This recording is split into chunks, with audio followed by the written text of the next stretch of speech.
Muy buen día para todos. Pude saludar a algunos personalmente. Se ve que fueron los únicos que me respondieron, así que el resto no se enoje. Buen día para todos. Es una alegría poder estar aquí en la iglesia de Olivos. Como decía Alan, nuestra iglesia para nosotros con mi esposa Florencia y nuestra hijita Catalina, que seguramente la escucharán cada sábado haciendo un poco de revoloteo por allí al fondo. De paso debe estar por llegar ahora en un ratito. Antes de meternos de lleno en el mensaje que quiero compartir, simplemente, como diría Daniel, que estuvo con nosotros anoche, un espacio publicitario en este momento, justamente para recordarles que estamos en un fin de semana especial, porque ayer tuvimos una conferencia, una charla, justamente brindada por Daniel Wengroski. Para los que no estuvieron, se perdieron realmente una exposición. Estuvo desde las 7:30, si no me equivoco, hasta las 9:30, o hasta las 10. No voló ni una mosca. Creo que todos estábamos atrapados en cada una de sus palabras, que en definitiva son cosas para poner en práctica en nuestra vida. Continúa, seguramente lo van a volver a anunciar, pero lo quería mencionar, continúa luego a las 5 de la tarde de esta tarde. Así que no se pierdan para poder estar e invitar también a conocidos y a seres queridos.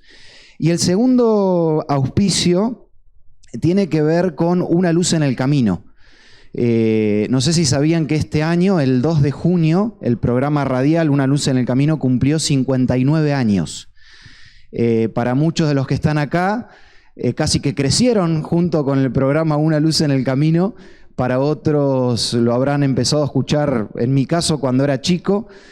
Pero solamente quiero contarles una anécdota, porque me pasa que en cada una de las iglesias que voy visitando, como orador actuar de Una Luz en el Camino, me encuentro con vidas transformadas, con testimonios, con personas que se acercan y me dicen: yo conocí el mensaje de Dios acerca del programa radial Una Luz en el Camino. Apenas me llaman para decirme que iba a ser el orador del programa, lo voy a visitar a Enrique Chaig. Casi seguro que la mayoría, si es que hace tiempo vienen aquí a la iglesia, lo conocen. Yo ya lo conocía, por supuesto, pero nunca había podido hablar personalmente con él. Así que nos sentamos junto con su esposa. De paso, la esposa emana de alegría. Es increíble. Si tienen posibilidad de ir a visitarlos, vayan. Viven en Florida, están aquí cerquita. Y saben que hubo algo que me impresionó, me impactó, que tiene que ver con la forma de vivir, y es por eso que lo utilizo también como introducción para el tema. En un momento la esposa se va a buscar helado que había comprado para ese encuentro que íbamos a tener, y se da la charla porque mi papá conoce por primera vez algo acerca de la iglesia por medio de Enrique Chaig. Claro, mi mamá estaba en la iglesia, mi papá no quería saber nada. Entonces mi mamá se enteró que Enrique Chaig iba a andar por la ciudad de La Plata. Le dijo: pastor, yo necesito que usted vaya a visitar a mi marido a su trabajo. Así que Enrique Chaig, todo esto me lo cuenta mi papá por su lado, Enrique Chaig va a visitar a la panadería de mi papá, se junta con todos los empleados, ora por ellos, y no sé por qué mi papá le mencionó cuál era su versículo preferido de la Biblia, como para tratar de empatizar, porque mi papá no leía la Biblia, esa era la realidad. Pero en ese momento, cuando la esposa de Enrique Chaig, que estábamos en la casa, se va, y le digo: pastor, le manda saludos mi papá. Mi papá se llama Gabriel, vive en La Plata. En un momento usted lo fue a visitar. Yo me acuerdo de tu papá, me dice. No se acordaba el nombre. Yo abrí los ojos y digo: tanta gente que habrá visitado a este hombre.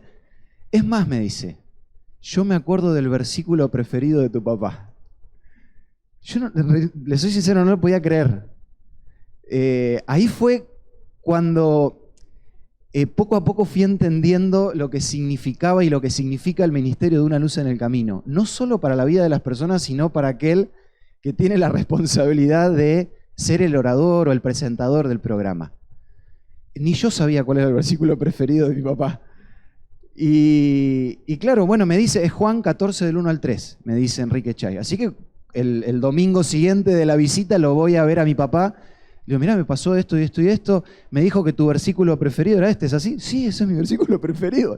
Ni mi papá se acordaba que se lo había dicho, de hecho. Historias para mi papá fue algo que marcó su vida.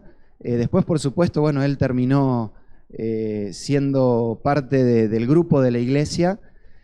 Así que si alguno tiene alguna historia, si alguno ha vivido algún momento personal, algo que haya marcado, no solo en ustedes, sino en otros, que tenga relación con el programa de Una Luz en el Camino y quiere contarnos la historia, se lo vamos a agradecer porque el año que viene cumplimos 60 años y, como se dice, vamos a tirar la luz por la ventana en este caso para que pueda iluminar un poquitito más y más gente puedan conocer de este mensaje. Vamos al tema de esta mañana. Primero de Reyes, capítulo 17. Primero de Reyes, capítulo 17.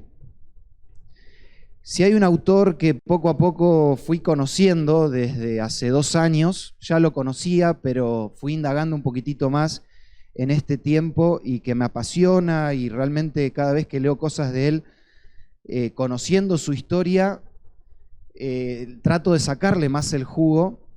Ese es Viktor Frankl.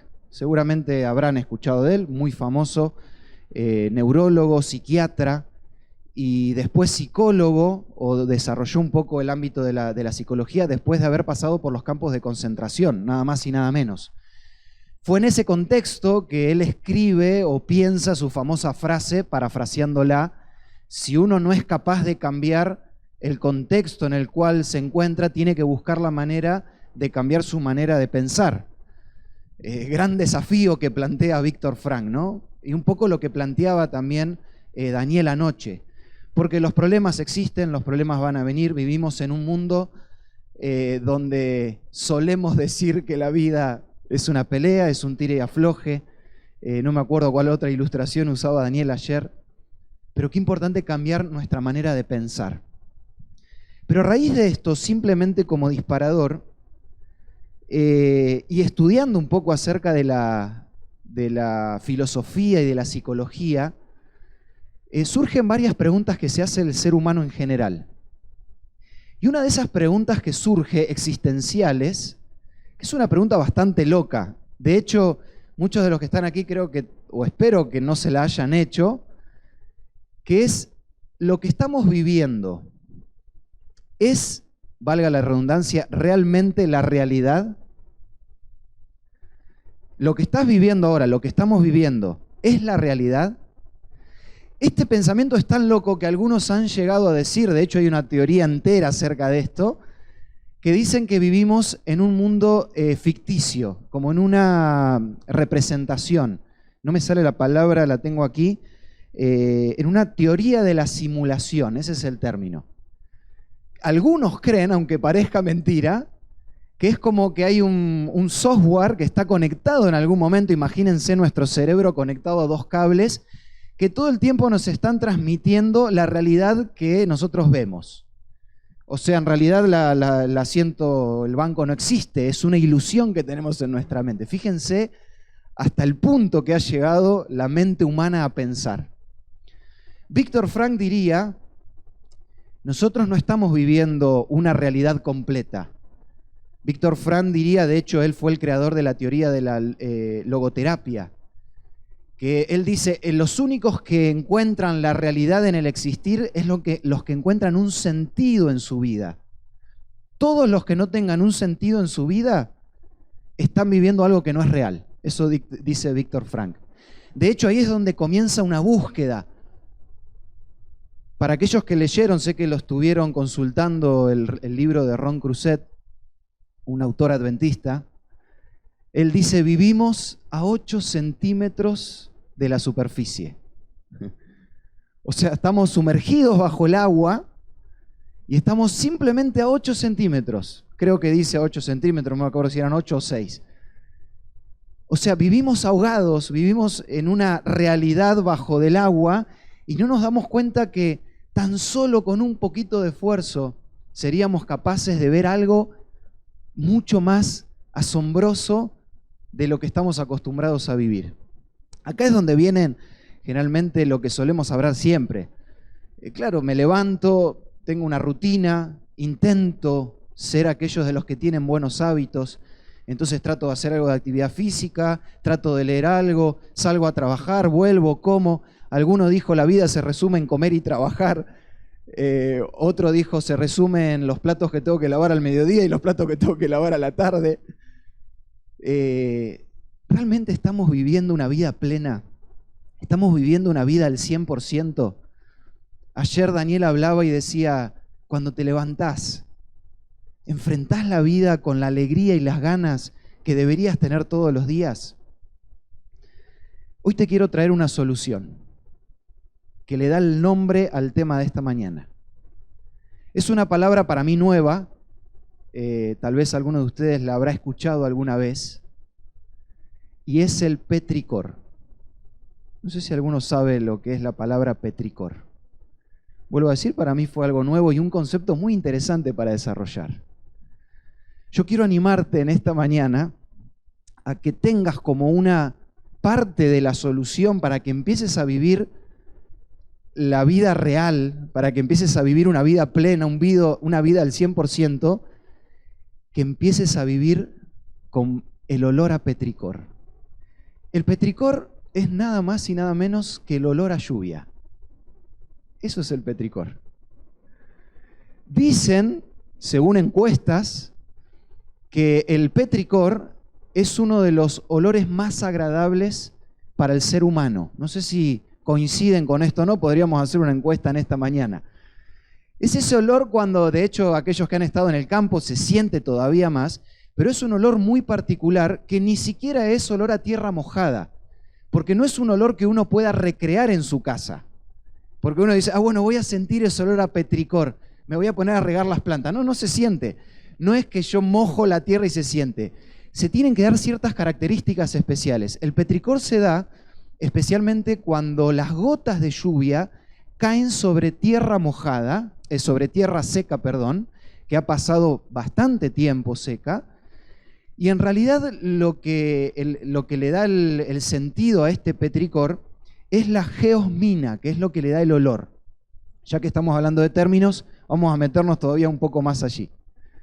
Es muy interesante, la gota cae en la tierra, se forma como una cápsula de aire en esa gota que acaba de caer, y las bacterias que había y que hay en el suelo seco generan geosmina.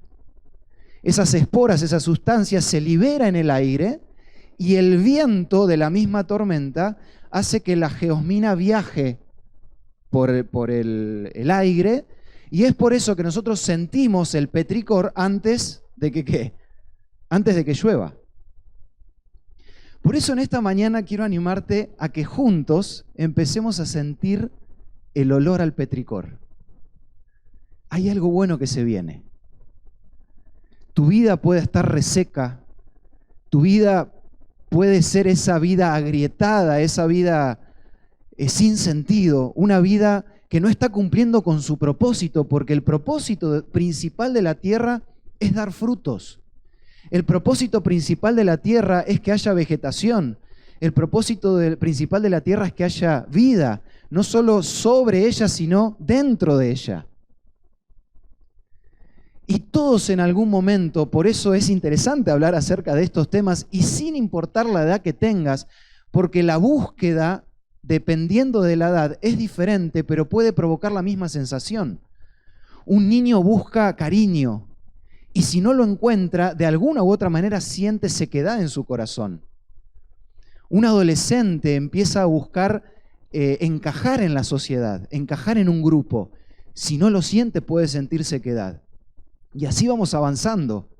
Llega un momento de la vida, generalmente entre los 20 en adelante hasta los 35, 40, donde uno empieza a buscar el poder sostenerse con su propio trabajo, pero ser reconocido también, que me reconozcan por lo que hago. Y si no encajo dentro de esos parámetros, empiezo a sentir algo que no encaja. Cuando ya somos un poco más grandes, simplemente buscamos la tranquilidad y la paz. Daniel creo que hablaba acerca de esto. No quiero que nadie me moleste. Quiero vivir una vida en tranquilidad. Quiero simplemente disfrutar de los nietos, disfrutar de la vida. Empiezo a batallar con la salud, con los dolores físicos, con los dolores de columna, que me duelen según el clima me duelen los huesos o me dejan de doler. Pero si no logro encontrar esa estabilidad, hay grietas que se van encontrando también en nuestra vida. Empecemos juntos, eso es lo que te propongo en esta mañana, a sentir el olor que se aproxima, el petricor.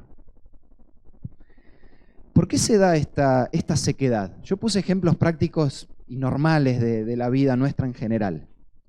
Pero hay algo que provoca todavía una mayor sequedad. Son esas grietas profundas que cuestan que vuelvan a tener vida. Y estamos aquí en 1 de Reyes capítulo 7. Solamente quería que abramos la Biblia en este lugar, no porque va a ser el centro de nuestro tema, sino para que recordemos la historia. Porque es interesante que en este relato, se los dejo para que ustedes lo repasen en sus casas, 1 de Reyes capítulo 17, 18 y también pueden sumarle el capítulo 19, habla de un episodio de sequedad, que en resumidas cuentas habla de que en ese tiempo en la tierra había un rey, el rey Acab. Y si ustedes leen el principio del capítulo 17, deja muy claro que el rey venía de una seguidilla de reyes que venían haciendo macanas, venían haciendo cosas que no tenían que hacer. Y eso tiene consecuencias, porque toda decisión que yo tome tiene consecuencias y me tengo que hacer cargo de esas consecuencias.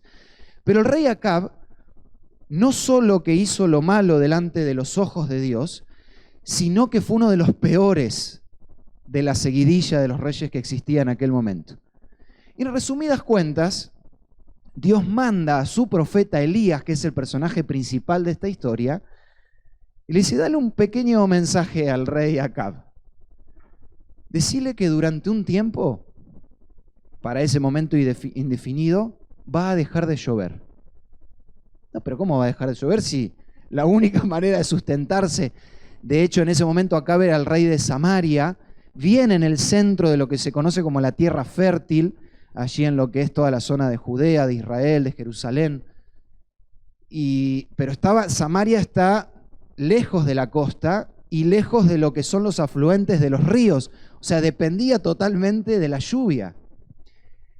Avanzando rápidamente en esta historia, dice allí el versículo 1 de Reyes, capítulo 18, versículo 41, que después de 3 años y 6 meses, dice que Elías se presenta nuevamente delante de Acab y le dice, pasado muchos días, vino palabra de Jehová a Elías en el 3er año diciendo, ve, muéstrate a Acab, y yo haré llover sobre la faz de la tierra.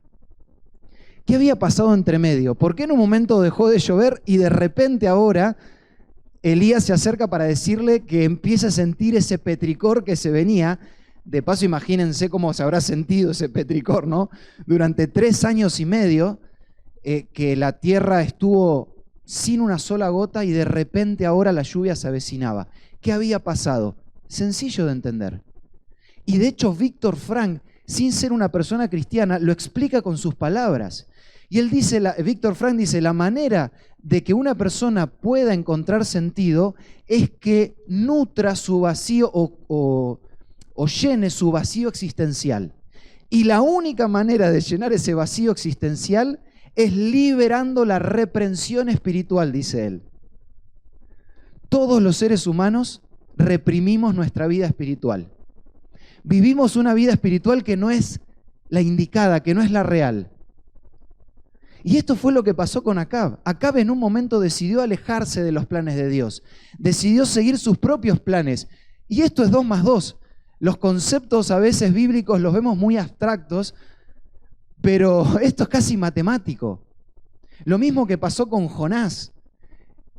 Dios le dice, Jonás, tenés que ir para allá, vamos para el otro lado. Y ahí vio las consecuencias. Su vida arranca en un descenso constante. En el momento que Acab decide tomar un camino contrario al que Dios quería para su vida, la tierra entera entra en una sequedad, que era un símbolo en la realidad de lo que pasaba en el pueblo entero. Es muy interesante lo que, no sé si han visto alguna noticia reciente de algunos sectores de África, que el gran problema justamente es el agua.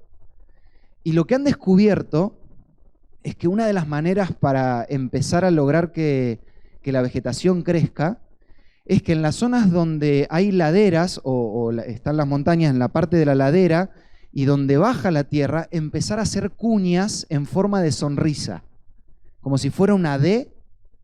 Y es súper sencillo el concepto, pero nunca a nadie se le había ocurrido. Claro, porque en la época de lluvia, cae la lluvia sobre la montaña y queda asentada sobre esa cuña que hay que trabajar en la tierra seca, hay que lastimar, por así decirlo, esa tierra seca, para que cuando venga la lluvia se acumule durante un periodo un poquitito más largo y la vegetación empiece a crecer.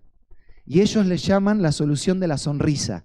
Porque si uno lo ve desde arriba, con un dron, ve como sonrisas dibujadas en la tierra, verdes, en el medio del desierto. Es algo increíble.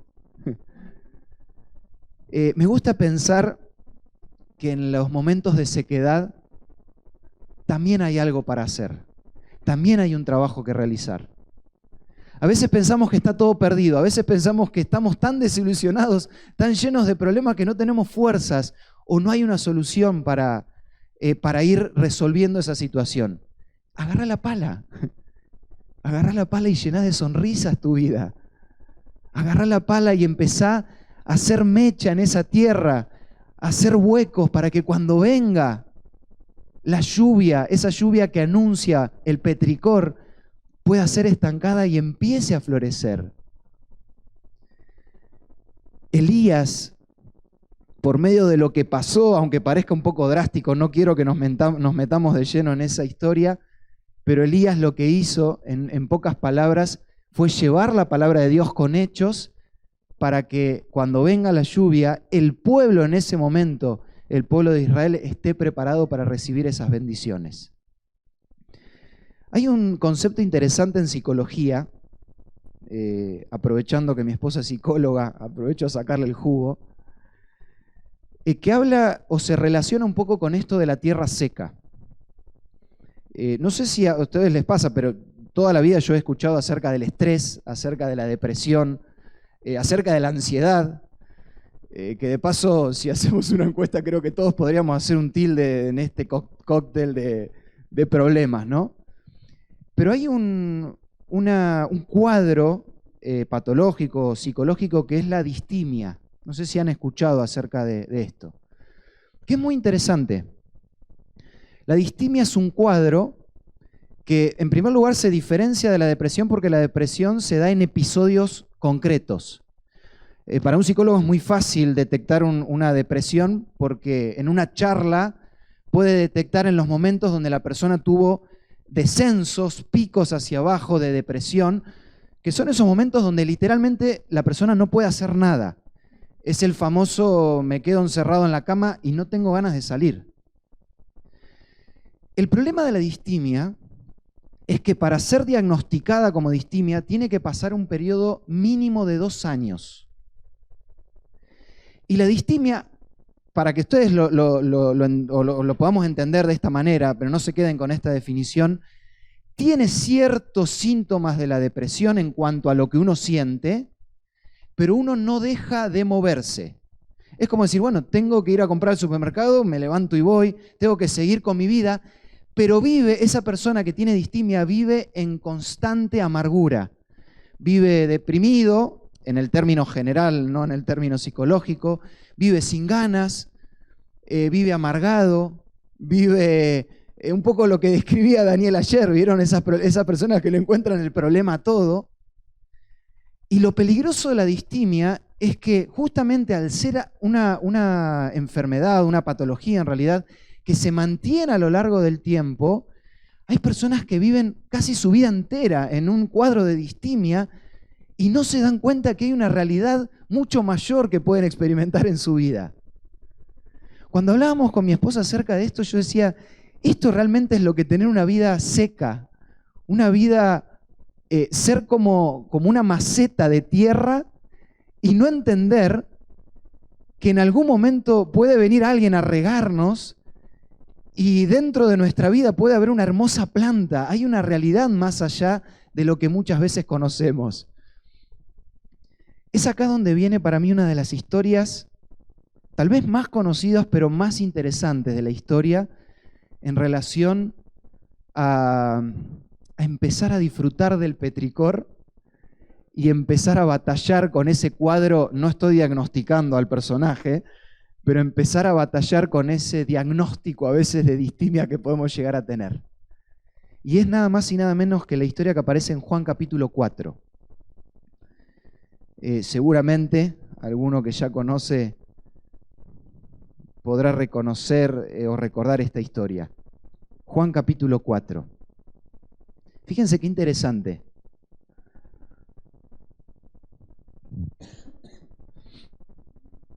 Jesús inicia su ministerio. Sabemos que lo inician las bodas de Caná. Y en ese momento, cuando uno lee todos los evangelios, es muy llamativo cómo el petricor de la presencia de Dios se empieza a dispersar. Porque claro, Cristo viene a este mundo, un mundo falto de sentido. De paso me anoté una frase a ver si la tengo acá, una frase de Pascal, el famoso Pascal que sabemos que tuvo una gran incidencia, de hecho creó la Pascalina, la primera calculadora, podríamos decir, y Pascal, dentro de su concepción, dice: en el corazón de todo hombre existe un vacío que tiene la forma de Dios. Él lo resumió de esta manera. Dice: este vacío no puede ser llenado por ninguna cosa creada. Que de paso, cuando lo relacionamos con el petricor no es un olor que yo puedo generar por mí mismo. El petricor es un olor que se genera solamente por la caída de la lluvia, que es algo externo a nosotros. Y termina Blaise Pascal diciendo: él puede ser llenado únicamente por Dios, hecho conocido mediante únicamente Cristo. De hecho, un poco más adelante Pascal escribe y dice: ese agujero que tiene forma de Dios es una evidencia de que hay un Dios que existe. O sea, tratando de llamarnos a la razón. Y en medio de ese mundo, de un mundo falto de sentido, un mundo lleno de huecos existenciales en su corazón, es que cae Jesús. Previo a la venida de Jesús, ya se empieza a sentir ese petricor. Cuando Jesús empieza su ministerio, el petricor de sus obras también se empiezan a esparcir. No solo para aquellos que necesitaban a Jesús, sino también para los que no lo querían reconocer. Pero en un momento Jesús decide ir a Samaria. Y conocemos la historia. Yo solamente me quiero detener en algunos detalles.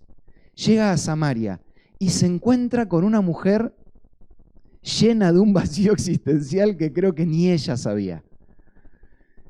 Y en ese momento, versículo 5 del capítulo 4 dice: vino pues a una ciudad de Samaria llamada Sicar, junto a la heredad que Jacob dio a su hijo José. Y estaba allí el pozo de Jacob. Entonces Jesús, cansado del camino, se sentó así junto al pozo, y era como la hora sexta, que sabemos que era el mediodía. De paso, fíjense qué interesante, porque esto describe también el cuadro, si queremos llamar psicológico, de esta mujer, la situación. Porque el horario normal de una persona racional para ir a buscar agua era o a la mañana o a la tarde. Y esta mujer no se quería cruzar con nadie. Esto es típicamente de una persona que está pasando por algún malestar emocional. No me molestes, no te metas en mis cosas. Y claro, ella va solita a juntar agua, a buscar agua, una necesidad que tenía. Dice el versículo 7, vino una mujer de Samaria a sacar agua y Jesús le dijo: dame de beber. Pues sus discípulos habían ido a la ciudad a comprar de comer. Y la mujer samaritana le dijo: ¿cómo tú, siendo judío, me pides a mí de beber, que soy una mujer samaritana? ¿Por qué arranqué con la historia de Elías?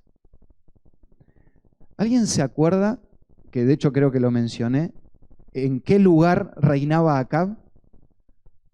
Sobre Samaria. Y me parece interesante la relación de un pueblo que conocía en su historia, una tierra que conocía en su historia lo que era la sequedad. Claro, pasaron casi 900 años entre la historia de Elías y la historia de la mujer samaritana. 900 años antes de Cristo hubo un profeta que hizo llover sobre Samaria.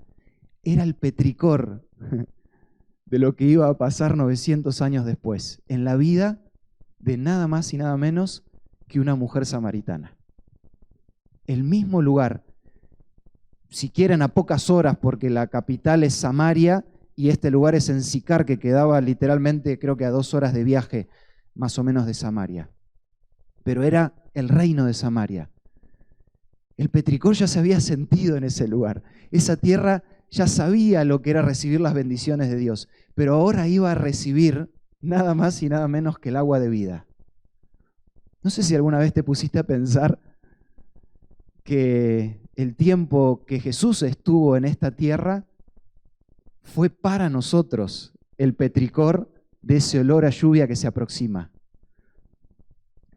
Y claro, esa mujer de repente se encuentra que va a buscar agua, y lo que ella no sabía era que se iba a encontrar con el agua de vida, nada más y nada menos. Y allí comienza un diálogo muy interesante, un diálogo donde se mete la tradición, donde se meten las costumbres, una mujer que tiene que bajar prejuicios, un Jesús que no tenía ningún tipo de prejuicios porque Jesús priorizaba a la gente más allá de las costumbres. Pero ¿cómo le pides a esto a una mujer y encima samaritana? No se trata de eso. Yo te vengo a dar algo para que tu vida vuelva a florecer, para que tu vida vuelva a tener sentido. ¿Cuáles eran las grietas de esta mujer? Mínimo tenía 6 grietas. Cuando Jesús le dice, bueno, trae a tu marido, una vez que la mujer de a poquito empezó a entender en ese diálogo, vuelvo a decir, si alguno no leyó la historia, los invito a que lo hagan, todo el capítulo 4, especialmente hasta el versículo 42, y Jesús le dice, bueno, llama a tu marido, así también va a recibir esta agua. No tengo marido. Y claro, porque tuviste 5, le dice Jesús. Solo una persona que pasó por un divorcio y por una separación sabe la grieta que eso hace en el corazón. A veces uno piensa que lo supera, pero dolor, recuerdos, constantemente uno a veces está volviendo al pasado. A veces cuando uno comienza una nueva relación, comienzan los fantasmas de la persona anterior con la que uno estuvo. Y los mismos parámetros se cumplen a veces con nuestros errores, con aquellos pecados, aquellas costumbres que queremos cambiar, pero de alguna u otra manera siempre volvemos a caer en los mismos errores. Y ahí es donde vienen los fantasmas y los problemas. Y este era el resumen de la vida de esta mujer. Imagínense cuántos años habrán pasado, por eso mencionaba la distimia, vuelvo a decir, no quiero decir que esta mujer lo haya tenido, pero cuántos años habrán pasado si pasó por 5 hombres. Puede haber sido poco tiempo, pero evidentemente habla acá de una relación que tuvo con estas personas. Y claro, cuanto más seca la tierra, más necesidad de agua uno está. Cuanto más tiempo pasaste lejos de Dios, más ávido de esa agua uno va a estar. Y en ese momento Jesús resume todo su mensaje y le dice a la mujer, mira, deja de buscar, yo te puedo dar un agua que si estás dispuesta a tomar, nunca más vas a tener sed. Claro, y automáticamente la mujer empezó a hacer cuenta, perfecto, no tengo que venir más al pozo. No se trata de eso. Se trata de que te voy a dar una solución por la eternidad. No te voy a dar una solución pasajera. La solución que tengo es una solución por la eternidad. Hay tantos métodos para que la vida vuelva a cobrar sentido. Métodos de autoayuda, consejos prácticos que puedo pararme en esta mañana a decirles. Pero eso simplemente son como la vasija de agua que la mujer iba a buscar todos los días. Hay un método, hay una manera, hay una forma que es el único que puede llenar nuestro verdadero vacío existencial y hacernos que podamos vivir esa vida plena que queremos vivir. Y tiene nombre, y es Jesús. La mujer había ido a buscar agua, pero se encontró con el agua de vida. Pero no sé si prestaron atención a la reacción de esta mujer. El texto lo deja muy claro y refleja lo que acaba de pasar. Versículo 28 del capítulo 4 dice, entonces la mujer dejó su cántaro Y fue a la ciudad y dijo a los hombres: venid, ved, un hombre que me ha dicho todo cuanto he hecho. ¿No será el Cristo? La gota cayó. Cristo vino a este mundo. Y esta mujer se transformó nada más y nada menos. ¿Cuál es el título de nuestro tema? Que en el petricor. Salió como una espora esparcida por el viento a hablar aquello de lo que estaba por venir. Le fue a hablar a los samaritanos de esa agua que ella había probado. Hay una película hermosa también, que es la historia de Pablo, que en un momento Pablo, hablando con una persona, le dice: la vida se puede asemejar en ese momento cuando una persona se acerca a un río y toma agua con sus manos. Y claro, en ese momento el agua dura pocos segundos entre los dedos. Y la vida se asemeja a esa agua que se escurre entre los dedos. El tiempo pasa. ¿Cuántos de los que están acá podrían decir: me doy vuelta y me acuerdo cuando tenía 20, cuando tenía 15, y ya estoy más cerca de los 80, 90, 60, 50, 40? La vida se escurre, la vida pasa. Y a veces pareciera que nos pasamos la vida entera desesperados buscando ese vasito de agua que nos sacie durante toda la vida. Y en ese momento de la película Pablo dice: y lo que yo he aprendido y por lo cual yo vivo es porque he conocido al río entero. He aprendido que puedo disfrutar del río entero. Ya no se trata del agua que intento ir a sacar, sino se trata del agua que puedo ir y compartir. Se trata del agua que puedo ir y dar a aquellos que tienen esa vida reseca, esa vida llena de problemas, de conflictos, de dificultades. Esta mujer se transformó en el petricor.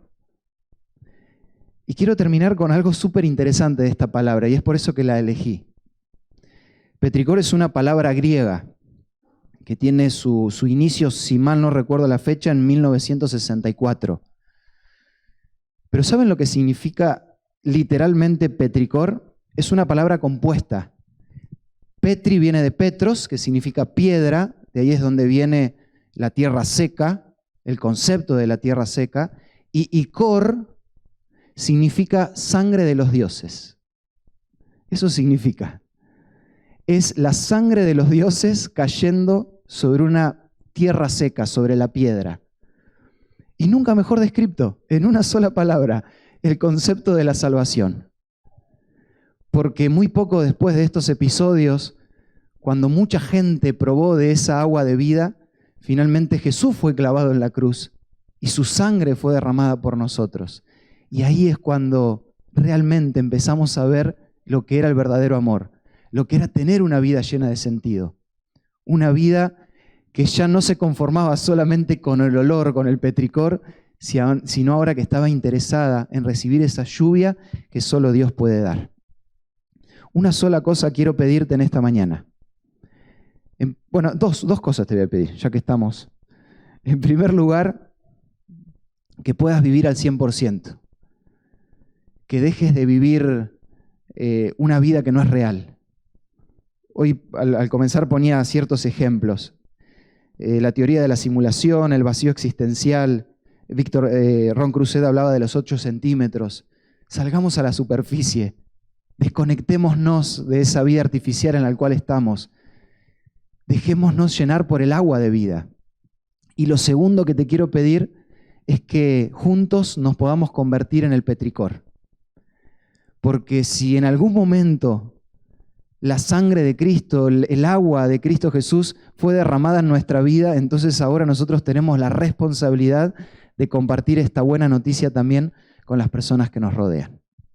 ¿Les parece que hagamos una oración para que esto pueda ser una realidad en nuestras vidas? Vamos a orar. Señor y Padre que estás en el cielo, quiero darte muchísimas gracias porque en esta mañana una vez más nos animas a tener una vida plena, una vida llena de sentido, una vida con propósito. Y te queremos pedir perdón si hemos estado viviendo con la solución al lado nuestro y por alguna razón no nos hemos animado a tomarla, no nos hemos animado a aceptarla.